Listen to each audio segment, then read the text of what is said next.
Hello and good morning, everyone. I welcome you all at UOS IAS. I hope everyone is doing well. So today is 11 December 2024 and we are going to discuss important news and articles from The Hindu and The Indian Express. So let's see the topics which we are going to cover here today. तो देखो आज भी हमारे पास बहुत अच्छे अच्छे topics हैं. Okay, तो हम पूरा इन्हें कवर अप करने वाले हैं. टॉपिक्स देख लेते हैं क्या क्या है. पहला है हमारा इंडिया और बांग्लादेश के बारे में. फिर हम यहाँ पर बात करेंगे इंडिया के स्पेस सेक्टर के बारे में कि हमें अब हमारे जो स्टेप्स है उसको थोड़ा और डीप करने होंगे. नेक्स्ट हमारा कोड ऑफ कंडक्ट जजेस नीड टू फॉलो. तो यहाँ पर ये बहुत ही अच्छा आर्टिकल है और इस आर्टिकल में बहुत सारी डिटेल्स आपके दी हुई हैं, तो इसे हम डिस्कस करेंगे. फिर हम हमारा नेक्स्ट आर्टिकल है how producer bias affect the consumers. ये जो प्रोड्यूसर बायस है ये क्या पॉलिसी है, कैसे यहाँ पर प्रोड्यूसर बायस जो कंज्यूमर्स है उनको अफेक्ट करता है. फिर हम बात करेंगे global share of solar energy. यहाँ पर इंटरनेशनल सोलर अलायंस की एक रिपोर्ट आई हुई है, तो इस रिपोर्ट को डिस्कस करेंगे. फिर हम बात करेंगे NHRC like 10th of December is celebrated as a national human rights day. Okay, तो यहाँ पर इस साल का थीम क्या था, नेशनल ह्यूमन राइट्स क्या क्या है, we will discuss all these things यार. एंड लास्ट में हमारा पीएम पोषण स्कीम के बारे में है कि पहले ये क्या था, इस स्कीम का नाम क्या था, पहले इसका नाम था मिड डे मील स्कीम, फिर इसको चेंज किया गया पीएम पोषण. तो अभी इस आर्टिकल में एक्चुअली हुआ ये है, मतलब कि ये कहा जा रहा है कि गवर्नमेंट ने क्या कहा है, जैसे जैसे जैसे महंगाई बढ़ती जा रही है, फूड इन्फ्लेशन यहाँ पर हो रहा है, तो उस इन्फ्लेशन का जो खर्चा है वो कौन देगा, गवर्नमेंट यहाँ पर देगी. तो these are the topics which we are going to cover here today. So make sure you're watching the video till the end so that you can cover up all these topics. Okay, and for PDF, join Telegram channel Edwards IAS. Link is provided in a description box. You can join via link or directly search Edwards IAS. You will find this channel over there. Okay, आगे बढ़ने से पहले make sure आपने video को like किया है, channel को subscribe and share करना ना भूलें. तो चलिए पहला आर्टिकल हम देखते हैं, टू टैंगो. देखो यहाँ पर जो बांग्लादेश में चीजें चल रही हैं उसके बारे में अभी इतनी ज्यादा कोई बातचीत नहीं कर रहा है, क्योंकि हमारे पास बहुत सारे अदर इश्यूज भी हैं जो ये इस इशू को थोड़ा सा साइड में करा. लेकिन आप सभी को पता है बांग्लादेश में क्या हुआ है, गवर्नमेंट चेंज हुई है, और गवर्नमेंट चेंज होने से क्या होता है, इंडिया को ये बहुत ज्यादा अफेक्ट करता है. कैसे अफेक्ट करता है, पहली बात तो वहां पर इस टाइम पे जो गवर्नमेंट है वो प्रो इंडिया नहीं है. ओके, और लाइक इंडिया बांग्लादेश की बात करते हैं, हमारा बांग्लादेश के साथ यहाँ पर इतना ज्यादा बॉर्डर शेयरिंग होती है, तो रिलेशन हमारे बीच में अच्छे होने चाहिए. So MS far deterring ties between India and Bangladesh. Indian foreign secretary Vikram Misri one day visit to Dhaka provided a much needed outreach to the interim government led by professor Mohammad Yunus. Okay, तो यहाँ पर हमारे जो फॉरेन सेक्रेटरी विक्रम मिश्री थे उनकी वन डे विजिट थी कहाँ, ढाका में. तो ये हमारे लिए एक बात करते हैं, हमारे बहुत सारे प्रोजेक्ट्स अभी बांग्लादेश में चल रहे हैं. प्रोजेक्ट की बात करते हैं, इन बांग्लादेश हमारी एक नेबरिंग कंट्री. दूसरी चीज ये हुई, और अभी बांग्लादेश में क्या हो रहा है कि वहां पर जो माइनॉरिटीज हैं, अब माइनॉरिटी में कौन कौन आ जाते हैं, आपके हिंदूज आ जाते हैं. अभी यहाँ पर जो इस्कॉन टेम्पल का जो इशू चल रहा था, आपने उसके बारे में you must be aware of that thing here. Okay, तो यहाँ पर जो माइनॉरिटीज हैं तो वो क्या कर रही है, सबसे ज्यादा यहाँ पर सफर कर रही हैं. तो कहीं पर भी गवर्नमेंट चेंज होता, चाहे आप नेपाल का एग्जाम्पल ले लीजिए, म्यांमार का एग्जाम्पल ले लीजिए, यहाँ पर बांग्लादेश में अभी जो चल रहा है आप उसका एग्जाम्पल ले ही सकते हैं. एंड तो यहाँ पर क्या होता है, जब भी कोई रिजीम चेंज होती है, गवर्नमेंट चेंज होती है, एंड हम यहाँ पर डेमोक्रेसी को स्टैब्लिश करने की बात करते हैं, लेकिन इसमें सबसे ज्यादा जो सफर कौन करता है, यहाँ पे माइनॉरिटीज करती हैं, और यहाँ से जो हमारे रिलेशन होते हैं, इंडिया के जो रिलेशन होते हैं इन कंट्रीज के साथ, खराब होने लगते हैं. Okay, so these include India's concern over attack on minorities particularly Hindus, Bangladesh anger over unwanted Indian interference. और यहाँ पर बांग्लादेश इस चीज से भी बिल्कुल खुश नहीं है कि इंडिया का इंटरफेरेंस हम नहीं चाहते हैं, फिर भी इंडिया क्या कर रहा है, हमारे यहाँ पर जो हमारे कामकाज है उस पर यहाँ पर इंटरफेयर कर रहा है. Okay, and Mrs Hasina continue to stay India as Bangladesh calls for her to stand trial over charges of police crackdown and corruption. और यहाँ पर जैसे कि हम बात कर रहे हैं मिसेस शेख हसीना जी की, तो वो अभी भी इंडिया में रह रही है, तो ये भी बांग्लादेश को पसंद नहीं आ रहा है. ओके, सो ये है. Unlike the shrill rhetoric in Delhi, his measures comment acknowledge the concern of both sides over the regrettable incidents of attack on culture, religious and diplomatic priorities. तो यहाँ पर यही हो रहा है, क्या हमें क्या देखने को मिल रहा है कि यहाँ पर जो कल्चरल अटैक हो रहा है, ओके, कल्चरल अटैक हो रहा है यहाँ पर, इथनिक अटैक हो रहा है, रिलीजियस मैटर पर यहाँ पर अटैक हो रहा है, और इससे हमारी जो डिप्लोमेटिक प्रॉपर्टीज हैं वो क्या हो रही है, डिटोरेट हो रही हैं, यहाँ पर उसमें जा रही हैं। तो हमें यहाँ पर एक पॉजिटिव आउटकम के साथ आना होगा, लाइक जो भी चीजें हो रही है, अपेयर हो रही हैं, हमें इस चीज को अच्छे से अटेम्प्ट करना होगा। जो माइनॉरिटीज का ये कंसर्न है, जो उनके ऊपर अटैक हो रहा है, ये सबसे बड़ा यहाँ पर कंसर्न है हमारे लिए, इंडिया के लिए।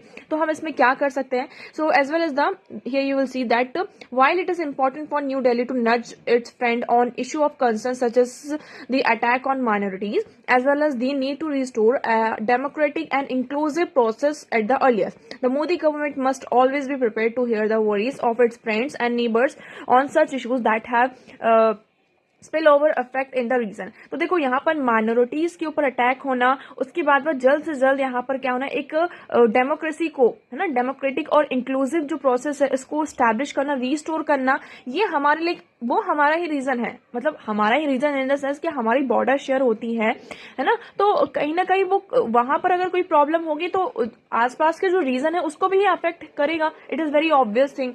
तो ये कहा जा रहा है। So at a time when changes in government, अब चाहे आप नेपाल की बात कर लीजिए, श्रीलंका में आप देख सकते हैं, मालदीव्स में देख सकते हैं, इन सब में जब जब गवर्नमेंट चेंज हुई है तो इसने क्या किया है, इंडिया के लिए एक चैलेंज पोज किया ही है। और जो अभी तो वॉलेंट चेंज यहाँ पर बांग्लादेश में हमें देखने को मिल रहा है, so that saw the ouster of an India-friendly leader who no doubt a blow. It is a time, however, for India to engage with the new realities in Bangladesh. तो अब देखो यहाँ पर पहले जो गवर्नमेंट थी वो इंडिया फ्रेंडली थी, है ना, प्रो इंडिया थी, इंडिया फ्रेंडली थी, इंडिया का सपोर्ट करती थी। बट अभी यहाँ पर गवर्नमेंट चेंज हो गई है और ये जो न्यू रियलिटीज है, इंडिया हैव टू इसको क्या करना होगा, इंडिया हैड टू, इसको हमें यहाँ पर मानना पड़ेगा, एक्सेप्ट करना पड़ेगा कि अब यहाँ पर चीजें चेंज हो रही है, तो हमें उसके अकॉर्डिंग यहाँ पर एक्ट करना चाहिए। Okay, I hope this one is clear. इसमें और ज्यादा कुछ भी नहीं है। नेक्स्ट हम बात करते हैं, next article is deepening India step as a key space faring nation. Okay, so India has set ambitious goal for its space program in the next 2 decades. India ने यहाँ पर आने वाले 2 decades में बहुत सारे ambitious goals को यहाँ पर क्या करके रखा है, सेट करके रखा है। These इसमें आप देखेंगे powerful reusable rockets such as India Space Research Organization upcoming generation launch vehicle। तो यहाँ पर हमारा न्यू लॉन्च व्हीकल को हम क्या करने वाले हैं, यहाँ पर जनरेट करने वाले हैं। ठीक है, इसका नाम क्या है, नेक्स्ट जनरेशन लॉन्च व्हीकल। ये कैसा होगा, ये एक पावरफुल है, रीयूजेबल रॉकेट होगा, मतलब कि इसमें आप क्या कर सकते हैं, रॉकेट्स को बार बार रीयूज कर सकते हैं। In addition to NGLV, India must tap into its private sector to develop more such rockets in order to secure strategic autonomy in its access to outer space. लेकिन इसमें यह कहा जा रहा है, इस आर्टिकल का अगर हम मेन क्रक्स, आपको ये जो पैरा है आप इसको यहाँ पर रीड करेंगे, आपको यहीं से समझ में आ जाएगा ये पूरा आर्टिकल क्या यहाँ पर कहना चाहता है।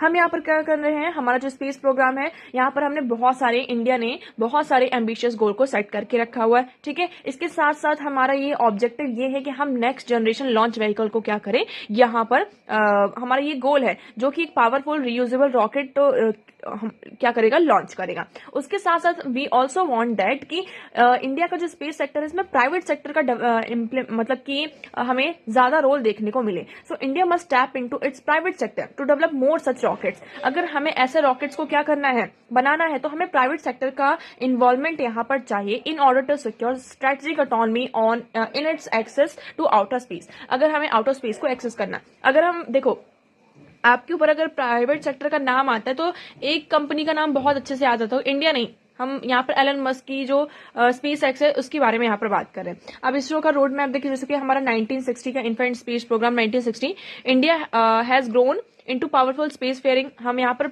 बहुत ही अच्छी तरीके से क्या कर रहे हैं, स्पेस फेयरिंग में अगर देखें तो ग्रो कर रहे हैं। हमारा गगनयान मिशन है यहाँ पर अंडरवे है, जिसमें हम इंडियन क्रू को, मतलब कि फर्स्ट टाइम इंडिया क्या करना चाहता है, इंडिया यहाँ पर जो हमारा स्पेस स्टेशन ऑर्बिट है अराउंड द अर्थ, वहां पर हम ह्यूमंस को यहाँ पर भेज रहे हैं। ठीक है, उसके साथ साथ ISRO is fulfilling these requirements with its upcoming NGLV which has been recently approved for the development by union cabinet. तो यूनियन कैबिनेट ने एनजीएलवी को यहाँ पर डेवलप करने के लिए अप्रूवमेंट यहाँ पर दे दी है।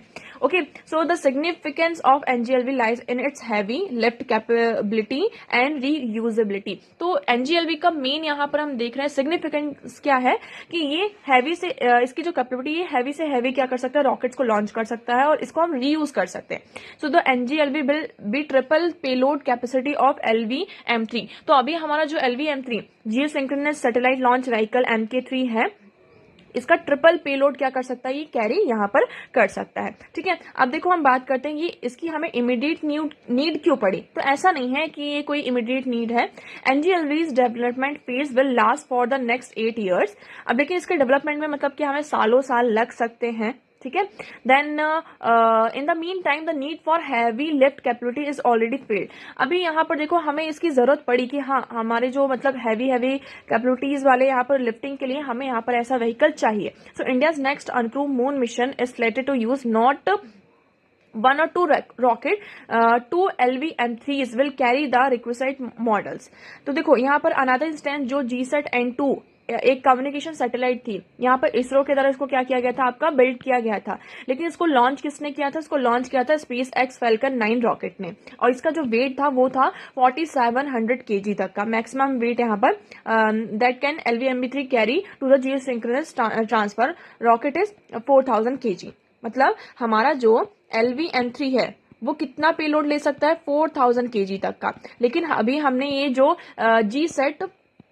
GSAT-N2 ये यहाँ पर सैटेलाइट यहाँ पर हमने क्या किया था, बनाया था, इसको डेवलप किया था। इसका जो पेलोड था इट वाज 4700 kg। तो इसको यहाँ पर किसने लॉन्च किया था, स्पेस एक्स के फैल्कन 9 रॉकेट ने यहाँ पर लॉन्च किया था। ठीक है, और जो फैल्कन 9 की बात करते हैं ये स्पेस एक्स का है आपका, ये रीयूजेबल है। ठीक है, यूएस कंपनी की, आप सभी को पता है स्पेस एक्स के बारे में, तो एलन मस्क की यहाँ पर कंपनी है। और ये जो फैल्कन 9 ये 5500 kg तक का जो पेलोड है वो जियो स्टेशनरी ट्रांसफर जो ऑर्बिट है वहां तक ये क्या कर सकता है, कैरी कर सकता है। फिर बात करते हैं for going reusability, the expended Falcon 9 capacity increase to 8300 kg। और अभी यहाँ पर क्या हुआ है, जो फैल्कन 9 इसकी कैपेसिटी को और ज्यादा इंक्रीज करके यहाँ पर 8300 मतलब कि ये 8300 kg तक का जो पेलोड है इसको क्या कर सकता है, कैरी कर सकता है। तो देखो यहाँ पर हम दूसरी कंट्रीज की बात करें, इतना ज्यादा दर्द है तो हमें भी यहाँ पर कुछ ऐसा करना होगा ना कि लाइक अगर हम उनके ऊपर कहीं डिपेंडेंट ना हो जाए। और साथ में ये भी कहा जा रहा है कि हमें यहाँ पर क्या करना है, इन द पैरेलली प्राइवेट जो इंडस्ट्रीज हैं इनको यहाँ पर इनका इन्वॉल्वमेंट होना चाहिए। ऐसा नहीं होना चाहिए कि सिर्फ फिर स्पेस एक्स ही यहाँ पर रह जाए प्राइवेट के नाम पर।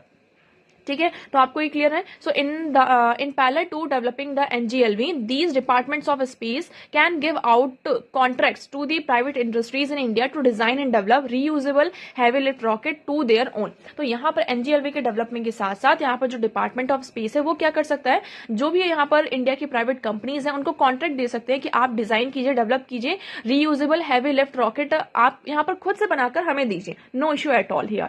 And space is emergent sector with massive potential for commercialization. और क्योंकि हमें पता है स्पेस कैसा है, आपका इमर्जेंट सेक्टर है, आने वाले टाइम में स्पेस जो सेक्टर है ना बहुत ही यहाँ पर इसका जो पोटेंशियल है that is very massive and for the commercialisation. तो यहाँ पर हमने ये कहा है कि जो लाइक प्राइवेट इंडस्ट्रीज हैं उन्हें हमें कॉन्ट्रैक्ट देना चाहिए so that they can design develop reusable heavy lift rockets of their own. Okay, so this is a milestone, हम कह सकते हैं चांस है हमारे लिए कि यहाँ पर हम क्या करें, प्राइवेट प्लेयर्स को इंक्लूड करें जो हमारे ऑब्जेक्टिव्स हैं। तो देखो गवर्नमेंट तो कर रही है, इसरो जो कर रहा है वो कर ही रहा है, उसके साथ साथ अगर प्राइवेट प्लेयर्स भी आते हैं तो हम यहाँ पर और ज्यादा चीजों को क्या कर सकते हैं, अचीव कर सकते हैं। आई hope this article is clear. Now next move करते हैं next article. This is very important article for you guys. Okay, the code of conduct जजेस नीड टू फॉलो। इस आर्टिकल को अगर आप पढ़ेंगे तो आपको लगेगा सारा जो आप लाइक आपने यहाँ पर जो पॉलिटी पढ़ी हुई है वो सारी चीजें यहीं पर दे दी गई हूँ। ठीक है, पूरी एक एक प्रोसीजर यहाँ पर बताई गई है। ऑल्दो मुझे तो लगता है यहाँ पर कुछ चीजें हमने मिस आउट भी कर दी होंगी, लेकिन अगर हम इस आर्टिकल को यहाँ पर पढ़ते हैं तो वो सारी चीजें आपकी कवर अप हो जाएंगी। अब हम किसकी बात कर रहे हैं, code of conduct. Code of conduct किसके लिए, जजेस के लिए। ठीक है, चाहे वो सुप्रीम कोर्ट के जज हो, चाहे वो हाई कोर्ट के जज हो, या फिर आपके डिस्ट्रिक्ट यहाँ पर लोअर कोर्ट्स के जज हैं, तो सभी को यहाँ पर एक जो कोड ऑफ कंडक्ट होता है उसको फॉलो करना चाहिए। अब ये आर्टिकल आया क्यों, इसका मेन आने का रीजन क्या है, आप यहाँ से पढ़ेंगे। इलाहाबाद हाई कोर्ट के जो जज है जस्टिस शेखर कुमार यादव, इन्होंने क्या किया है, जो मुस्लिम कम्युनिटी है इनके अगेंस्ट में कुछ कॉमेंट्स पास किए, कॉमेंट्स यहाँ पर उन्होंने किए, जो कि यहाँ पर लाइक उनको क्या कहता है कि लाइक आप टोटली यहाँ पर राइट विंग से बिलोंग करते हैं। राइट विंग मतलब कि वो हिंदू परिषद, इन सारी चीजों के बारे में उन्होंने बहुत ज्यादा बात किया। तो हम देखो इसको पढ़ते हैं। So the comment made by Allahabad high court जज justice Shekhar Kumar Yadav against the Muslim community at an event organised by legal cell of the Vishwa Hindu परिषद। यहाँ पर विश्व हिंदू परिषद के द्वारा एक इवेंट ऑर्गेनाइज किया गया था। तो वहां पर क्या हुआ, जो इलाहाबाद हाई कोर्ट के जस्टिस शेखर कुमार यादव, उन्होंने कुछ कमेंट मेड किए किसके अगेंस्ट में, मुस्लिम कम्युनिटी के, है ना। तो ये यहाँ पर जिसके कारण जो पब्लिक में बहुत ज्यादा इवन सुप्रीम कोर्ट तक में यहाँ पे पिटिशन चली गई हैं कि ऐसा नहीं करना चाहिए। वो एक जज है ना, इससे तो हमारे जुडिशरी के ऊपर जो एक बिलीव है वो धीरे धीरे कम हो जाएगा। तो justice Yadav has said that the country would function as per wishes of the majority living in Hindustan. तो उन्होंने क्या कमेंट किया कि कंट्री को यहाँ पर कैसे फंक्शन करना चाहिए। यहाँ पर जो मेजोरिटी है, मेजोरिटी में कौन है, हिंदूज हैं, है ना। तो हिंदुस्तान है ये, यहाँ पर मेजोरिटी में, तो उनके अकॉर्डिंग यहाँ पर जो कंट्री उसको फंक्शन करना चाहिए। He remark that while children of some community are taught kindness and tolerance, it would be difficult to expect the same from children of another country.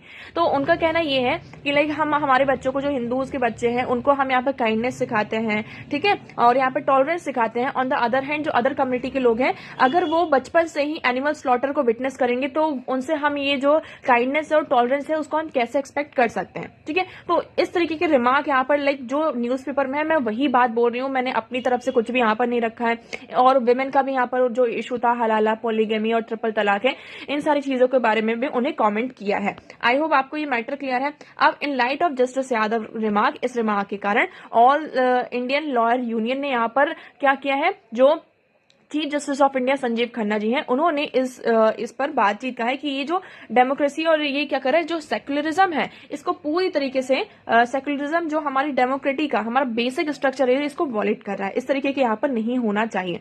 तो on judicial ethics, judiciary draw its power from two fountain public acceptance of the authority of the judiciary and integrity of the judiciary. अभी यहाँ पर the very first rule यहाँ पर हम देखते हैं, the restatement of value of judicial life is a primary code of ethics governing judicial behavior adopted by the Supreme Court on 7th May 1997। तो यहाँ पर क्या है, restatement of values of judicial life. इसमें यहाँ पर प्राइमरी कोड्स ऑफ एथिक्स दिए गए हैं कि जुडिशरी को यहाँ पर कैसे बिहेव करना चाहिए। इसे सुप्रीम कोर्ट ने 7 मई 1997 में अडॉप्ट किया था। इसका जो सबसे पहला रूल है वो क्या कहता है, see the very first rule of the code is that the behaviour of जज must reaffirm the people's faith in the impartiality of the judiciary. हमें यहाँ पर इंश्योर करना होगा, जो भी जजेस हैं उनको, जुडिशरी को, ये जजेस को ये इंश्योर करना होगा कि उनका बिहेवियर, है ना, उनकी कही हुई बात यहाँ पर ये शो ना करे कि आप क्या कर रहे हैं, लोगों के बीच में यहाँ पर पार्शियल हो रहे हैं, इम्पार्शलिटी को यहाँ पर शो कर रहे हैं, है ना, कि आप इसके फेवर में हैं और दूसरी कम्युनिटी के फेवर में नहीं है। अगर आप इस तरीके के मतलब कि रिमार्क देते हैं तो कौन पर्सन यहाँ पर अब मुस्लिम कम्युनिटी के लोग जो हैं वो तो यहाँ पर डरेंगे ही ना, कि मतलब कि अगर उनका कोई केस आ रहा है, कुछ भी आ रहा है, तो उनका तो यही है कि ये तो जज हमारे अगेंस्ट में है, इनका जो थॉट प्रोसेस है, ठीक है, आपका जो भी थॉट प्रोसेस है आप उसे अंदर तक रखिए। जब आप एक जज हैं, अगर आप किसी यहाँ पर बड़ी पोजीशन पर हैं, आप एक जज हैं, यहाँ पर आप न्याय दे रहे हैं किसी को, और आप अगर ऐसा यहाँ पर रिमार्क करते हैं तो लोग यहाँ पर जुडिशरी के ऊपर जो हमारा बिलीफ है वो पूरी तरीके से डाउन हो जाएगा। लेकिन हम भी यहाँ पर कह सकते हैं कि अभी तो हम कम्युनिटी की बात कर रहे हैं, यहाँ पर जेंडर बेसिस पर भी हो सकता है कि वो तो यहाँ पर ऐसी बात कर रहे हैं तो ये वुमेन के अगेंस्ट में हो सकते हैं, मैन के फेवर में हो सकते हैं, इस तरीके की भी बातें यहाँ पर आ जाती हैं। सो reaffirm the people's faith in the impartiality of the judiciary. It underscored that any act of judge of Supreme Court or High Court, whether it's official or personal capacity, which erodes the credibility of the perception, have to be avoided. मतलब यहाँ पर कहीं पर भी, जैसे अब इन्होंने ये रिमार्क दे दिया है, ठीक है, ये जो जज थे उन्होंने रिमार्क दे दिया है, तो अब उनका यहाँ पर जो पर्सनल थॉट था वो तो पब्लिक में आ गया, तो इससे क्या होगा, जो एक फेथ है वो धीरे धीरे क्या हो रहा है, हमें ये पता चला कि ये पार्शलिटी यहाँ पर करेंगे, भले वो करे या ना करे इन फ्यूचर, लेकिन माइंड में हमारे कहीं ना कहीं ये तो रहेगा कि पार्शलिटी करेंगे। ठीक है, इतना क्लियर हुआ। तो अब इसमें ये कहा जा रहा है, क्या जब ऐसी चीजें होती हैं तो हाउ जजेस इम्पीच, जजेस को कैसे इम्पीच किया जाता है, ये यहाँ पर क्वेश्चन आ रहा है। द कॉन्स्टिट्यूशन मैंडेट्स द जजेस of the Supreme Court and High Court can be removed by an order of the President after a successful process of impeachment on the ground of proved misbehavior. तो जो जजेस की impeachment की process होती है उसमें क्या होता है, जो प्रेसिडेंट होते हैं इन ऑर्डर लाइक इम्पीचमेंट की जो पूरी प्रोसेस है अगर वो सक्सेसफुल हो जाती है, ठीक है, और वो किस ग्राउंड पर होती है, प्रूव्ड मिसबिहेवियर एंड और भी कुछ है, और इनकैपेसिटी, ठीक है, प्रूव्ड मिसबिहेवियर लाइक उनका मिसबिहेवियर प्रूव हो गया है और जो इनकैपेसिटी वो प्रूव हो गई है, इस बेसिस पर इम्पीचमेंट हुआ है दोनों हाउस में। उसके बाद उस ऑर्डर पर प्रेसिडेंट क्या कर सकते हैं, जजेस को यहाँ पर इम्पीच कर सकते हैं। इतना क्लियर हुआ। अब देखो अगर किसी जज का इम्पीचमेंट होता है तो ये कोई अच्छा यहाँ पर हम कहते हैं कि व्यू पोज नहीं करता है। So the motion of removal of constitutional court जज must be supported by special majority. यहाँ पर जो इम्पीचमेंट जब यहाँ पर रेजोल्यूशन आता है तो ये स्पेशल मेजोरिटी से इसको क्या किया जाना चाहिए, सपोर्ट होना चाहिए। रिमूवल की जो प्रोसेस है वो स्पेशल मेजोरिटी से होना चाहिए दोनों हाउसेस में, ठीक है। उसके बाद फिर ये कहा जाता है कि the procedure was formally adopted in 1999। यहाँ पर लाइक ये जो इम्पीचमेंट है ये बहुत ही ज्यादा एम्बेरसिंग हम कह सकते हैं कि प्रोसेस होती है अगर हम इस प्रोसीजर को however supreme court has also involved in house procedure to give जज facing serious allegation window a take voluntary retirement. तो यहाँ पर सुप्रीम कोर्ट ने ये कहा कि अगर आपको लगता है कि मतलब कि इम्पीचमेंट होने वाला है तो जजेस यहाँ पर क्या कर सकते हैं, वॉलंटरी बेसिस पर रिटायरमेंट ले सकते हैं, है ना, या फिर रेजिग्नेशन दे सकते हैं या फिर उनको रिटायर किया जा सकता है। इससे क्या होगा कि जो जुडिशियल इंस्टीट्यूशन है पब्लिक में उनको एम्बेरसमेंट नहीं होना पड़ेगा, लाइक इस जज को यहाँ पर इम्पीच किया गया है, रिमूव किया गया है। तो ये जो प्रोसीजर थी 1999 में इसको अडॉप्ट किया गया था and was put out in public domain by Supreme Court in 2014। The procedure यहाँ पर क्या कहता है, see the procedure allow a complaint against high court जज can be address to the president CGI or chief justice of high court concern if the complaint is receive by high court chief justice deepening the seriousness of the grievances and response can be sort out the जजेस concern. अगर किसी जज का यहाँ पे concern आ रहा है, कोई कंप्लेन आई है तो वो तो या तो वो हाई कोर्ट के जज के पास जाएगी या वो चीफ जस्टिस ऑफ इंडिया के पास जाएगी और फिर यहाँ पर प्रेसिडेंट के पास भी यहाँ पर जा सकती हैं। तो पहले यहाँ पर क्या होता है, जो जजेस हैं like chief justice of high court हैं, चीफ जस्टिस ऑफ इंडिया हैं, तो वो इसको चीज को एड्रेस करेंगे पहले। और receiving this response if a deeper probe is called the chief justice could forward the complaint and statement of the जजेस of the chief justice of India. तो अगर हम उनको लगता है किसको, chief justice of high court को ये लगता है कि नहीं ये जो रिस्पॉन्स है बहुत ही ज्यादा जो उनके ऊपर प्रोबिंग है बहुत ज्यादा डीप है, तो वो फिर जो पूरा मामला है उसको फॉरवर्ड करते हैं, यहाँ पर जो कंप्लेन होती है चीफ जस्टिस ऑफ इंडिया को यहाँ पर फॉरवर्ड कर देते हैं। अब चीफ जस्टिस ऑफ इंडिया को भी यहाँ पर लगता है the president on receiving the complain refer it to the chief justice of India, the chief justice of India either on receiving a complain directly or referred by the president can forward it to the chief justice of the high court concern. तो यहाँ पर कई बार क्या होता है, president के पास भी जो यहाँ पर कंप्लेन आती है तो वो पहले चीफ जस्टिस ऑफ इंडिया को रेफर करते हैं, ठीक है, और चीफ जस्टिस ऑफ इंडिया भी यहाँ पर जो कंप्लेन है, जो भी यहाँ पर लाइक हम कहते हैं कंसर्न हाई कोर्ट है, उनको यहाँ पर उनके जो चीफ जस्टिस होते हैं उनको रेफर करते हैं। तो इससे क्या होता है कि लाइक एक पूरा वो बन जाए, है ना, और फिर अगर होता है तो उनको ये कहा जाता है कि आप वॉलंटरी बेसिस पर क्या करिए, रिटायरमेंट ले लीजिए, यहाँ पर रेजिग्नेशन यहाँ पर दे दीजिए, जिससे क्या होगा कि लाइक यहाँ पर आपका ये जो प्रूव बिहेवियर है ये सारी चीजें पब्लिक में नहीं आएंगी। सो इफ द कमिटी रिपोर्ट, यहाँ पर एक कमिटी भी फॉर्म की जाती है फिर चीफ जस्टिस ऑफ इंडिया के द्वारा सारे मामले को यहाँ पर देखने के लिए। So if the committee report sufficient material to remove the जज the chief justice of India can ask the letter to retire, ठीक है, यहाँ पर कह सकते हैं कि आप रिटायर लीजिए। इन केस द जज refuse to do, chief justice can intimate the president and PM about the allegations along with the committee report clearing the way for impeachment. लेकिन अगर ऐसा होता है कि जो जज है वो मना कर देते कि नहीं वो यहाँ पर रिटायर नहीं लेंगे, है ना, रिटायर नहीं होंगे, वो रेजिग्नेशन यहाँ पर नहीं देंगे, तो यहाँ पर फिर क्या होता है, जो चीफ जस्टिस ऑफ इंडिया है जो भी रिपोर्ट्स होती हैं, जो भी उनके ऊपर एलिगेशंस होते हैं, वो सारी चीजें वो प्रेसिडेंट या फिर पीएम को फॉरवर्ड कर देते हैं और इम्पीचमेंट की जो प्रोसेस होती है उसको यहाँ पर क्लियर करते हैं। आई होप ये आर्टिकल आपको पूरा क्लियर होगा। तो देखिए यहाँ पे बहुत ही अच्छा आर्टिकल था, आप इसको एक बार फिर से यहाँ पर पढ़ेगा, आपको पूरा क्लियर हो जाएगा। नेक्स्ट हम बात करते हैं what is the extent of the global share of solar energy. तो यहाँ पर सोलर एनर्जी की हम बात कर रहे हैं। 5 नवंबर को world solar report 2024 by the international solar alliance के द्वारा यहाँ पर रिलीज की गई थी, ठीक है। इसमें ये कहा गया कि from 1.22 gigawatt in 2000 the world solar capacity has surge to 1419 gigawatt in 2023। मतलब जो हमारी कैपेसिटी पहले कितनी थी 1.22 गीगावाट, आज के टाइम पर यहाँ पर 1419 गीगावाट हो चुकी है। मतलब हम यहाँ पर धीरे धीरे क्या कर रहे हैं, सोलर पावर प्लांट्स की तरफ, रिन्यूएबल एनर्जी रिसोर्सेज की तरफ हमारी जो कैपेसिटी है सोलर कैपेसिटी वो और ज्यादा इंक्रीज हो रही है। So what are the new solar technology, यहाँ पर न्यू सोलर टेक्नोलॉजी क्या क्या है, तो क्वांटम सम डॉट्स, ये सारी चीजें, तो आप इसको यहाँ पर पढ़ लीजिएगा। हम यहाँ पर पढ़ते जो हमारा मेन मुद्दा है ना, जिसमें हम बात करते हैं बिल्डिंग इंटीग्रेटेड पीवी, है ना, transparent solar panel, along light transmission and visibility, ये सारी चीजें इसमें लाइक कौन कौन सी टेक्नोलॉजी है, इसको ये सारी चीजें यहाँ पर है। फिर 2024 world solar report shows that average auction price of utility scale solar photovoltaic projects have consistently decrease across all the region. ठीक है, India top the global chart in solar PV capacity granted through auctions. अब हम बात करते हैं इस report में सब ये जो ग्लोबल मार्केट है किसका, सोलार पावर का, इसमें किसने यहाँ पर टॉप किया? ऑब्वियसली चाइना करेगा। चाइना करेगा क्या? चाइना कर रहा है। चाइना ने यहाँ पर लाइक 43% मतलब 609 गीगावाट, तो वो ऑलरेडी यहाँ पर इंस्टॉल कैपेसिटी उनकी है। इंडिया का यहाँ पर अभी हमारा ये है कि हम 500 गीगावाट क्या करेंगे 2030 तक हमें स्टैब्लिश करना है ना, इंस्टॉल करना है। लेकिन चाइना ने 609 गीगावाट आई मीन 43% उन्होंने क्या करके ऑलरेडी इंस्टॉल्ड यहाँ पर कैपेसिटी उनके पास है ग्लोबली देखा जाए। उसके बाद यूएस का contribution it is only 10%, Japan, उसके बाद आ जाता है Germany, India, each captured 5 to 6% share. उसके बाद हम देखेंगे जो हमारे इमर्जिंग सोलर मार्केट्स हैं like Brazil, Australia, Italy, Spain, इनका जो contribution it is 2%। Solar PV manufacturing में यहाँ पर doubled in the capacity for wafer cells and modules इन 2023।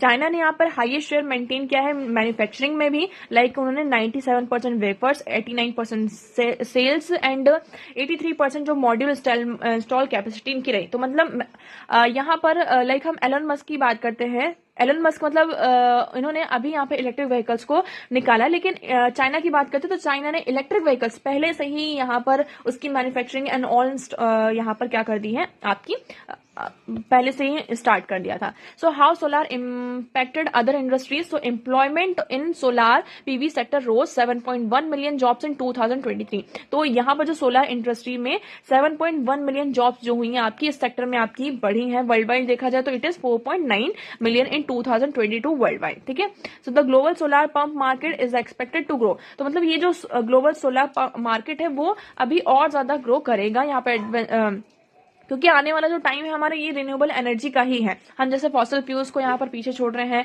रिन्यूएबल एनर्जी की तरफ ज्यादा ध्यान दे रहे हैं, तो आने वाला जो हमारा टाइम है यहाँ पर जो पीवी टेक्नोलॉजी है यहाँ पर कंपटीशन भी और ज्यादा बढ़ेगा, और ये जो सेक्टर है यहाँ पर हमें जॉब क्रिएशन और ये सारी चीजें भी देखने को मिलेंगी। तो आई होप आपको ये आर्टिकल यहाँ पर क्लियर है। चलिए आगे बढ़ते हैं, नेक्स्ट बात करते हैं। नेक्स्ट ये हमारा आर्टिकल बहुत अच्छा आर्टिकल है, how producer bias affect consumers. तो पहले आपको यहाँ पर डेफिनेशन पता होना चाहिए किसकी, प्रोड्यूसर बायस की। प्रोड्यूसर बायस क्या होता है? प्रोड्यूसर बायस का मतलब लाइक यहाँ पर पूरी प्रॉपर डेफिनेशन दी है, मैं इसको आपको रीड करके बताती हूँ। Producer bias refers to the bias that economic policy makers have to frame policies that are in favour of the interest of producers rather than in general interest of consumer. मतलब यहाँ पर जो policy makers है वो ऐसी policies बना रहे हैं जो वो किसको फेवर कर रहा है, यहाँ पे प्रोड्यूसर्स को। ठीक है, जैसे कि यहाँ पर मान लीजिए हम एग्जाम्पल लेते हैं, बिस्किट्स का एग्जाम्पल लेते हैं। बिस्किट्स का यहाँ पर क्या हो रहा है, आपका प्रोडक्शन हो रहा है। तो प्रोडक्शन यहाँ पर लाइक जो इसको प्रोड्यूस कर रहा है, ठीक है, तो ये प्रोड्यूसर हुआ, और हम क्या कर रहे हैं, इसको परचेज करते हैं, तो we are consumers here like. लेकिन तो गवर्नमेंट ने क्या किया, लाइक जो पॉलिसी मेकर्स हैं, इकोनॉमिक पॉलिसी मेकर्स, वो ऐसी पॉलिसी लेकर आए कि जो फायदा हो रहा है वो किसको हो रहा है, प्रोड्यूसर्स को हो रहा है, ना कि कंज्यूमर्स को हो रहा है। हमें देखो, हमें तो जीएसटी भी देना पड़ रहा है, सारी चीजें देनी पड़ रही हैं। कई बार यहाँ पर जो गवर्नमेंट होती है प्रोड्यूसर्स के ऊपर ये जीएसटी वगैरह ये सारे चार्जेस होते हैं वो कम लगाती हैं। इवन यहाँ पर एग्जाम्पल दिया गया, बेस्ट एग्जाम्पल है टैरिफ एज अ प्रोड्यूसर बायस। इसमें क्या किया जाता है, गवर्नमेंट क्या करती है, जो दूसरी कंट्रीज से जब हम सामान को इंपोर्ट करते हैं उस पर टैरिफ लगाया जाता है। क्यों लगाया जाता है टैरिफ? क्योंकि इससे क्या हो, जो हमारा डोमेस्टिक मार्केट है, जो हमारे डोमेस्टिक प्रोड्यूसर्स हैं, उन पर क्या हो, इसका नुकसान ना हो। तो देखो, in a country, in other words, a country that is strictly strict to policies that protect producers from competition would produce very little for the people to consume, affecting the living standard of everyone in the long run. Take the case of government policy that restrict the entry of new producers into a certain industry in order to protect existing producers.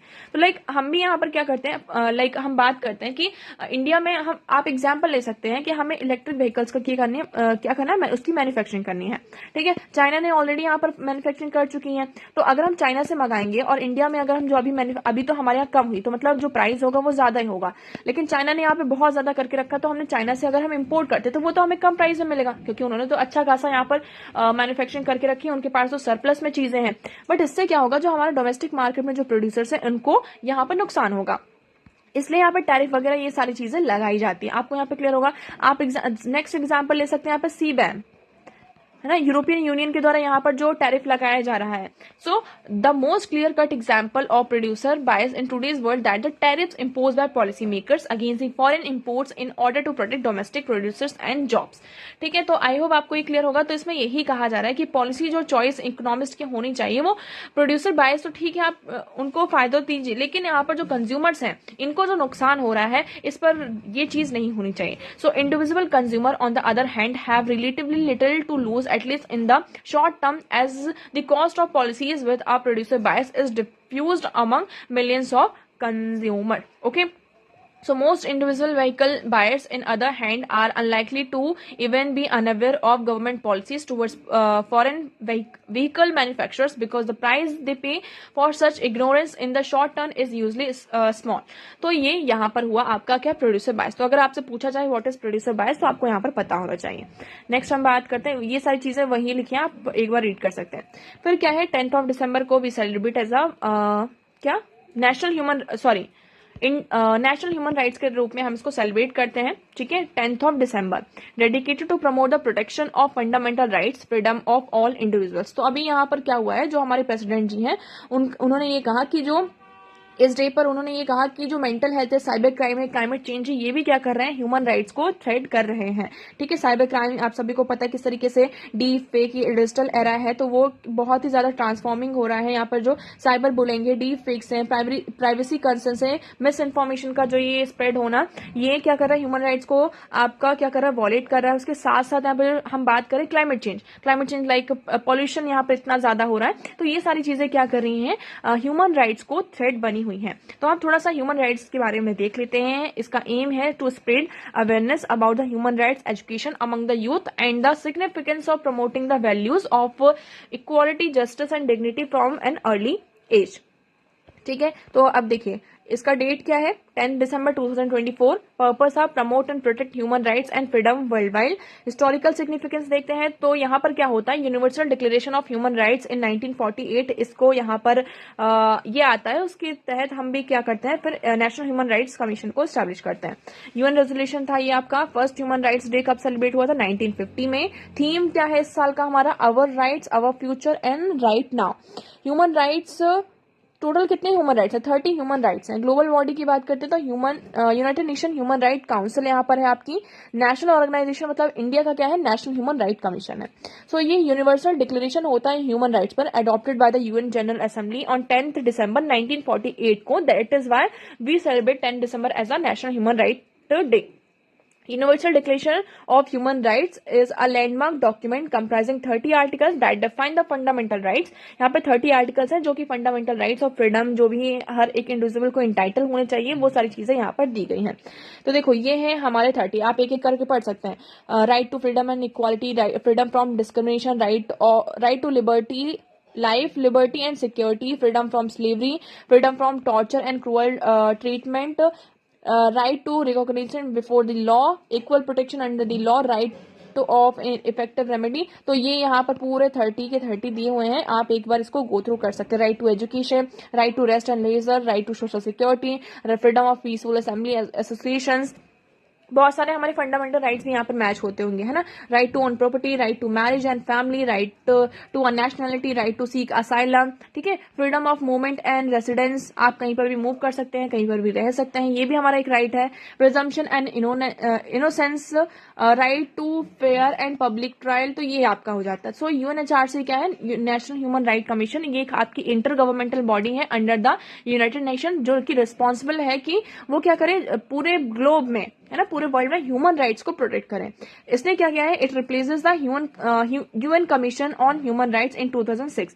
तो 2006 में पहले human right commission था, इसको replace करके आपका UNHRC यहाँ पर आता है। ठीक है, इस ऑर्गेनाइजेशन में 47 मेंबर्स हैं, state elected by the UN general assembly and hold regular meetings to review the reported issues, provided suggestions and recommendations. I hope this one is clear. Now next move करते हैं. Next article is PM Poshan centre to bear additional cost of 425.62 crore rupees due to food inflation. तो देखो, पहले इस scheme का नाम था mid day meal scheme, इसको चेंज किया गया पीएम पोषण. ठीक है, इसमें ये कहा जा रहा है कि फूड इन्फ्लेशन के कारण क्या हो रहा है, जो कॉस्ट है फूड का वो बढ़ रहा है. तो ये जो एडिशनल कॉस्ट आ रहा है वो कौन बेयर करेगा, यहाँ पर गवर्नमेंट हमारी बेयर करेगी. ठीक है, तो मटेरियल कॉस्ट इनहेंस्ड, जो मटेरियल का कॉस्ट है वो 5 रुपीज से लेकर 6 रुपीज तक यहाँ पर बढ़ चुका है. अब देखो, एक रुपीज यहाँ पर प्राइस पूरा दिया गया है. Each Bal Vatika and primary school student is eligible for 20 gram of pulses, 50 grams of vegetables, 5 gram of oil. Similarly each upper primary student is eligible for 30 gram of pulses, 50 gram of vegetable and 7 gram of oil. मतलब यहाँ पर देखो कौन कितना eligible है ये दिया गया है, तो ये आपको याद रखना है. स्टेट का जो कॉन्ट्रीब्यूशन है, the new rate will be applicable across all the states and union territories. These rates of material cost are minimum mandatory rates. However states and UTs are free to contribute more than their prescribe share. तो यहाँ पर जो prescribe है, अगर state चाहता है तो अगर उससे ज्यादा कॉन्ट्रीब्यूट करना चाहता है तो कर सकते हैं. ठीक है, तो ये क्या है. So recently the central government has revise the price food items provided to children under the Pradhan Mantri Poshan योजना. इसको पहले हम क्या बोलते थे, मिड डे मील स्कूल बोला जाता था, बट इन सितंबर में इसको इस स्कीम का नाम चेंज करके प्रधानमंत्री पोषण स्कीम इसको कर दिया गया. ये आपकी सेंट्रली स्पॉन्सर्ड स्कीम है, under which 1 hot cooked meal is serve to student. तो ये स्कीम मतलब इसलिए लेकर आया जाता था, लाइक बच्चों में जो स्टंटिंग थी, वेस्टिंग थी, ये सारी चीजें देखी जाती थी. ठीक है, तो उनका जो पोषण है, न्यूट्रिशन है, इसको इनहेंस करने के लिए. और बच्चों का जो एनरोलमेंट है, लाइक कई बार क्या होता है, पुअर जो बच्चे होते हैं, गरीब बच्चे होते हैं, वो स्कूल नहीं जाते क्योंकि उनके पास पैसे नहीं होते. ठीक है, पहली चीज तो ये. दूसरी चीज ये कि अगर हम खाना देंगे स्कूल में तो इस चीज से भी क्या होंगे, थोड़ा सा वो इन्फ्लुएंस होंगे, और स्कूल में इससे क्या होता है, बच्चों का एनरोलमेंट बढ़ा भी था. बाल विकता एंड बाल वाटिका and classes 1 to 8 in government and government aided school on all school day. ठीक है, the scheme at providing nutritional support, enhancing school participation of student. तो यही है कि हमें न्यूट्रिशनल सपोर्ट प्रोवाइड करना है और बच्चों का जो पार्टिसिपेशन है स्कूल में उसको इनहेंस करना है. So the objective of schemes are to address 2 of the pressing problem of the majority of children in India with hunger and education. तो जो अभी हमारी मेजोरिटी वाली प्रॉब्लम है, कौन सी, हंगर और एजुकेशन, तो इस प्रॉब्लम को ध्यान में रखते हुए इस स्कीम को लेकर आया गया है. नोडल मिनिस्ट्री कौन सी है, ministry of education. So I hope आपको ये आर्टिकल यहाँ पर क्लियर होगा. तो देखिए, आज के न्यूज़पेपर में इतने इंपॉर्टेंट आर्टिकल्स है, आई होप आपको सारी चीजें क्लियर होंगी. बस स्टिल अगर आपको कोई डाउट लगता है तो आप कॉमेंट सेक्शन में कॉमेंट करके बताइएगा. वीडियो कैसा लगा कॉमेंट में एक बार जरूर करके कमेंट करके आपको बताना है कि आज का वीडियो आपको कैसा लगा. अच्छा लगा वो भी बताइए, नहीं अच्छा लगा वो भी बताइए, क्या और इम्प्रूवमेंट हम यहाँ पर कर सकते हैं वो भी आप अपने जो सजेशन है यहाँ पर दे सकते हैं. सो एक बार लाइक और शेयर जरूर करिएगा. ठीक है, तो आज के लिए इतना ही. Thank you so much for discussion.